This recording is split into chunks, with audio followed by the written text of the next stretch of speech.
Welcome to Our Girl Relationships. We talk about the problems people face in their day-to-day lives. Let's start with the video. I want to start off by saying that my husband was the one to pursue me in the beginning. We'd been married for a year and had dated for only a year before getting married. I'm 23, female, an elementary teacher, and my husband, 47, male, is the vice president of a law firm. Yes, we have a huge age gap between us, but he's such a charmer, and I fell for him instantly. We met from a fender bender incident when I accidentally rammed into the back of his car in a parking lot. After getting out of our vehicles to check the damage, I guess he liked what he saw and told me that he wasn't going to have me pay for the damages. He then asked for my number and said I could just repay him by going to dinner with him instead. He doesn't look his age, and at first I thought he was at least mid-30s. So we go to dinner the next day, and while getting to know each other, age comes into the conversation.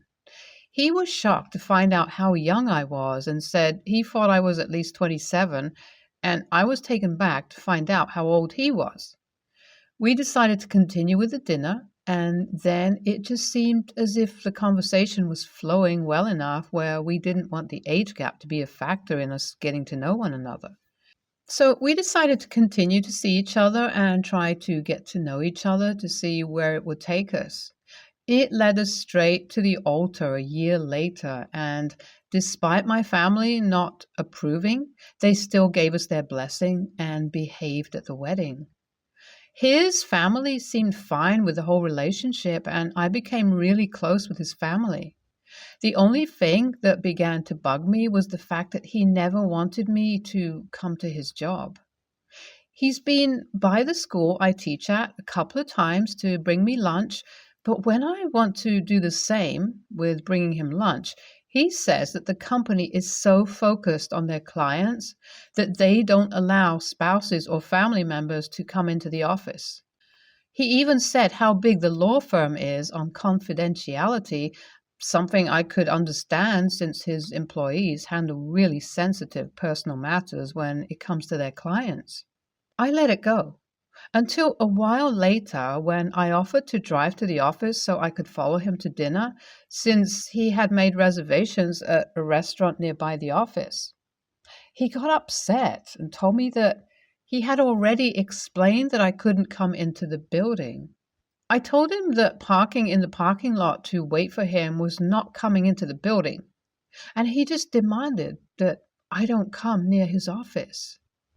At this point, I become suspicious with thinking he's having an affair, and I actually hired a PI to tail him because he had me so sure that he was cheating on me with like a coworker or an employee. He comes back clean with the PI, as the PI tells me that my husband goes to work and does nothing but work while he's there, and the only people he's seeing are people at the firm, platonically. I felt bad for thinking he'd cheat on me, and I pretty much dropped the issue of not being able to come to his work company. Even when I found out that he has a colleague whose wife comes up there to bring his lunch every Tuesday and Thursday, I didn't mention it to my husband, and I let it go. I just shook it off as the wife being someone who probably worked at the firm before, and everyone knew her, so it wasn't a big deal for her to come up there. And then finally, a week ago, my husband comes home and tells me that his law firm is having this big charity event.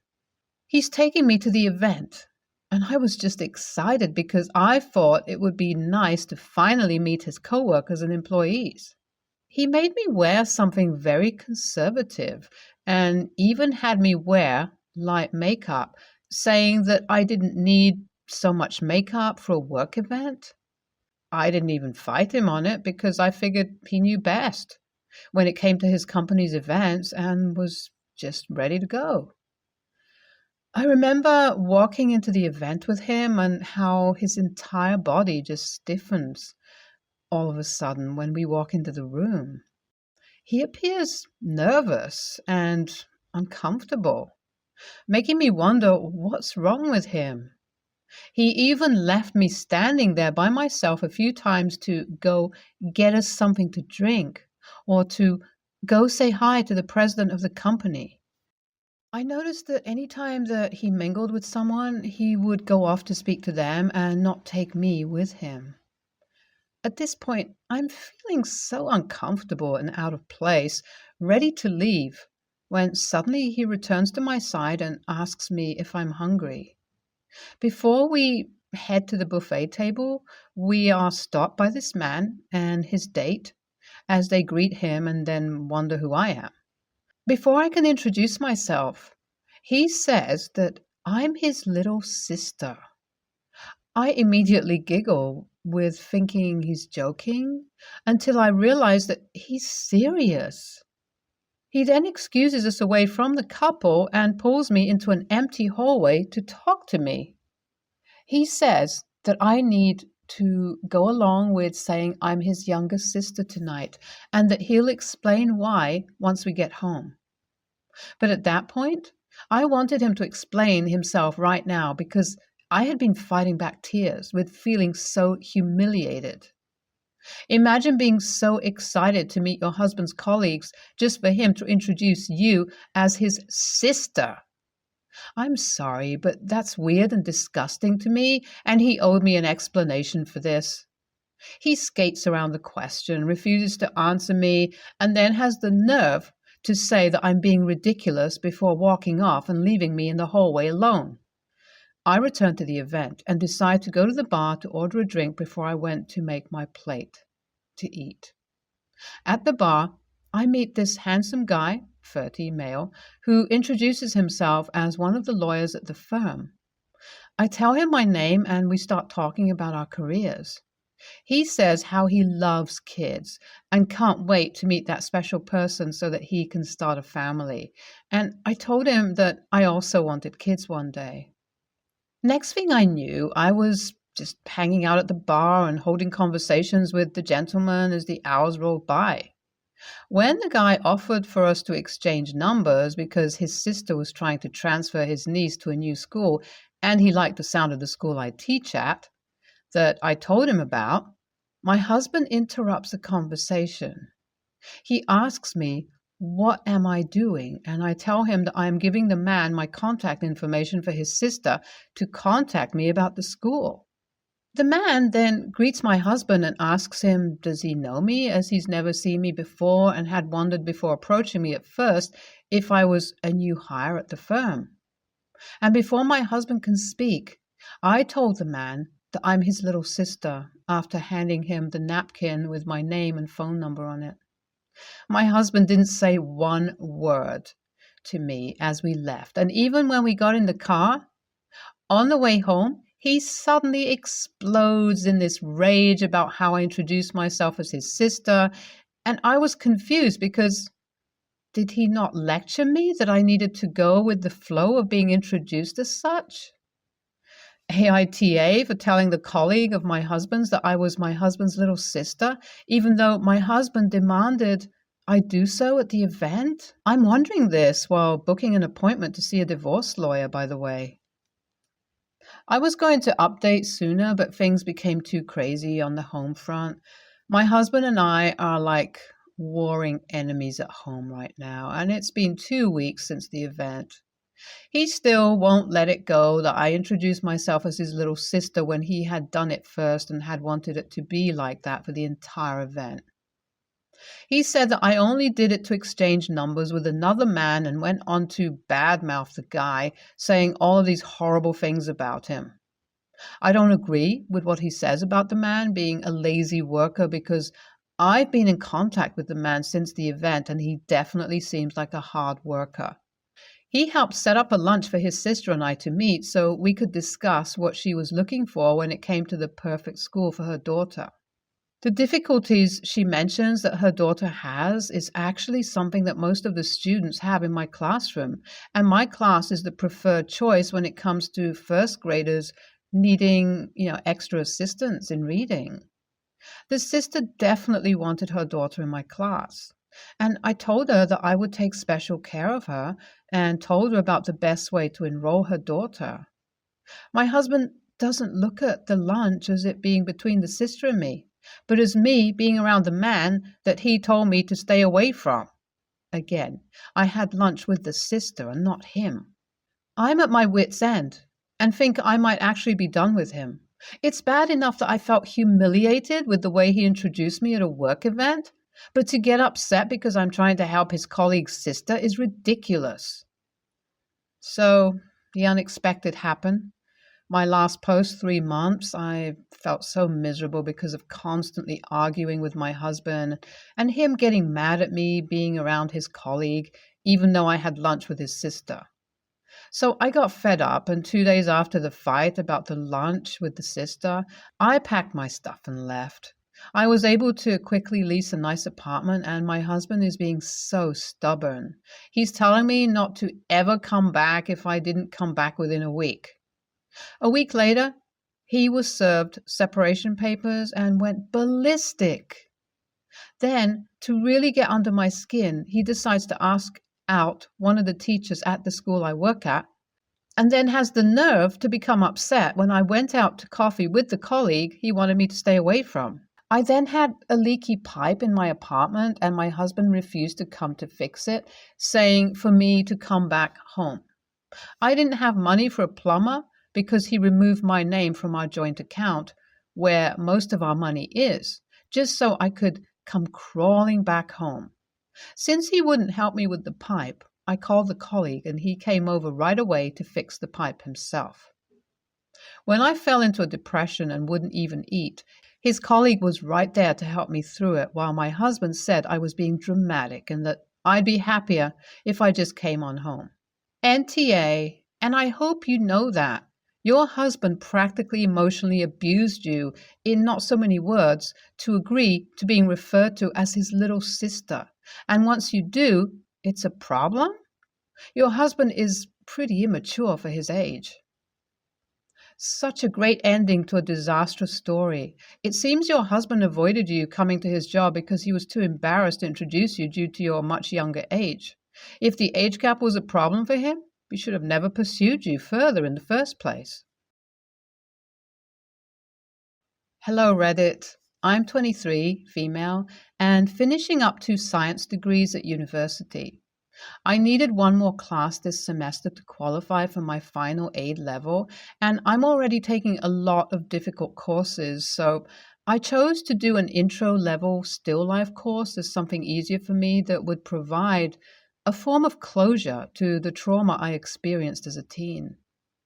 The class has 9 students in it, and most of them are a few years younger than me. Almost everyone except one other student is in either animation or fine arts, so I'm definitely out of place in a couple of ways. Some info onto my background. I was in a private academy from 12 to 18, where students around the globe could get specialized education in certain subjects. I was not a prodigy, but I did show a natural talent, love for art, and was placed in an advanced program for it. I had a horrible time in the program, despite being one of the top students in my age group, and acquired complex trauma from various forms of abuse I experienced during the time I was enrolled.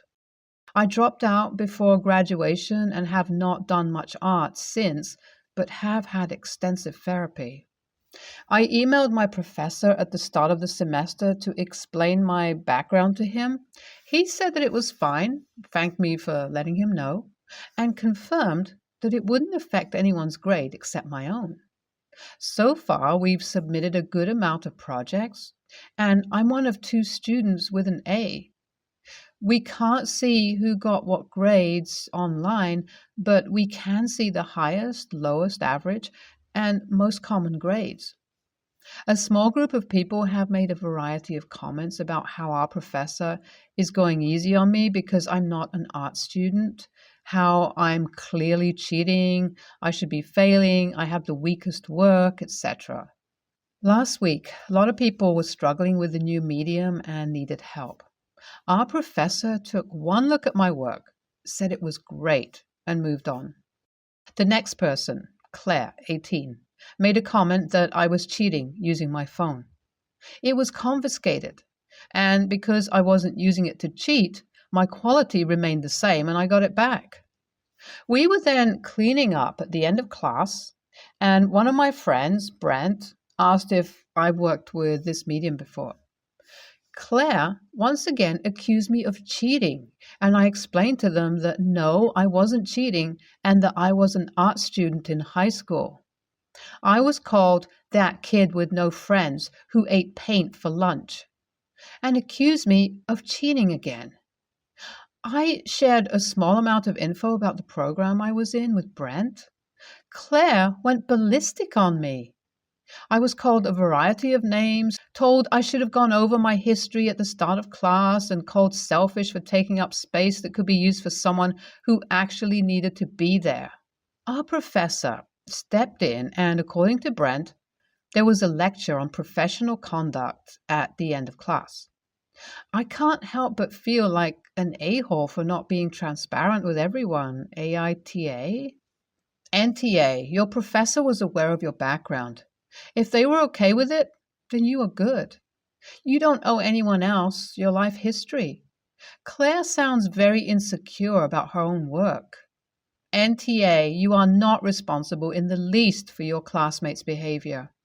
When you say your lack of transparency resulted in X, Y, and Z, it suggests to me that you have absorbed the message that you are somehow responsible for other people's actions.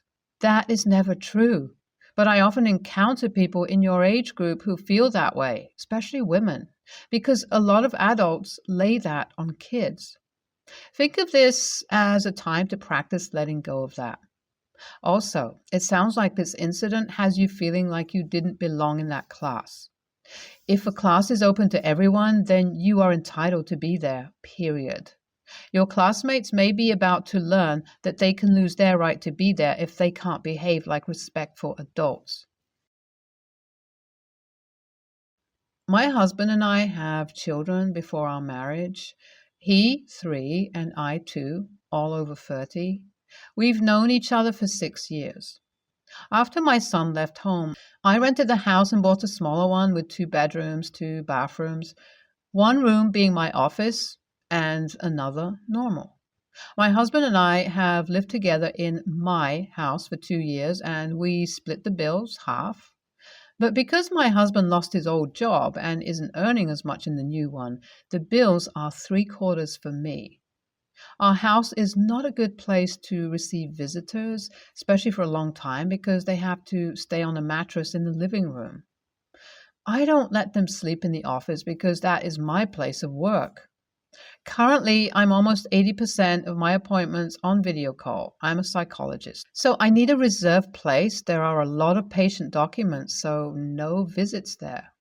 One of my husband's children, Logan, 32 male, is visiting our country, 5 years abroad, and after staying at his mother's house, he came to see my husband. We invite him to stay for a few days. My husband is over the moon with Logan present, and although I say our house is not the best place for long visits, he insists that Logan stay at home for another 2 weeks. The first week after that went fine. But Friday, my husband came to talk to me, suggesting that in these last days, that Logan stays here. He stay in the office, puts things against the wall, because he wants to accommodate his son better, and it's sad to see him not having the least privacy even to sleep. I remembered my warning about not being the best place for this, and that I'm not giving up my office because I work in it. He started to say that the comfort of a visitor should come first, and that I can use our room as a place of work, and he leaves the room for that. It would only be a few days like this, 10 days. I was pretty annoyed and said, look, if my job is important to keep the house bills paid, then really, work comes first. It's a few days, but 8 days, I have patients all morning, afternoon. You knew the house wasn't the best place for this and insisted. So it's on you. But my office is essential to my work. He began to say that I was rubbing his face and that I only support the house, but as my partner, I should be committed to helping my stepson get comfort. He's mad at me for keeping my answer, and honestly, I've never noticed anything from Logan.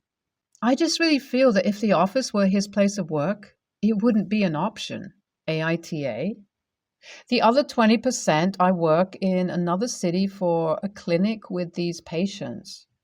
NTA. If you don't have a lock on that door, I'd get one. I wouldn't be surprised if you come back to find he'd moved things around anyway with how he keeps going on about it. Allowing people into your office is just asking for a data breach. If he doesn't understand by now how important that space is to your work, he never will. NTA. I don't know Logan's financial situation, but if he gets in that room, he may not leave it.